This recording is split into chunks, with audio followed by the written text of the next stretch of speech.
అమ్మా సేరెడ్డి, బాగున్నావా తల్లి? నూరటం తగ్గిందా అమ్మా?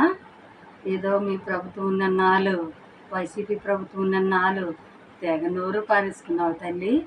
ఈ రోజుకేమో వాళ్ళ వల్ల నాకు ప్రాణమాపాయం ఉంది, వీళ్ళ వల్ల నాకు ప్రాణమాపాయం ఉంది, తర్వాత జనసేన వల్ల ఉంది, టీడీపీ వల్ల ఉందని ఎందుకమ్మా మా ప్రభుత్వాన్ని తప్పు ప్రచారం చేస్తున్నావు? మా ప్రభుత్వము లేదు, స్త్రీలని గౌరవించే ప్రభుత్వమే తప్ప స్త్రీలకు చింతపరిచే ప్రభుత్వం కాదమ్మా మా ప్రభుత్వం. మీ ప్రభుత్వం లాగా, మీ నాయకుల్లాగా ఎదురు స్త్రీలు చింతపరిచినట్టు మాట్లాడినా, లేదా ఎదురు పెద్ద మనుషులు గౌరవం లేకుండా మాట్లాడినా తప్పిళ్ళు కొట్టి ఒక స్మైల్ ఇచ్చే ప్రభుత్వం కాదమ్మా. మా నాయకులు అలాంటి వాళ్ళు కాదు. మా నాయకులకి స్త్రీలకి ఎలా గౌరవం ఇవ్వాలో మా నాయకులు తెలుసు కనుక మా తెలుగుదేశం వాళ్ళు కానీ, మా జనసేన వాళ్ళు కానీ నీకు ఎలాంటిది లేదమ్మా.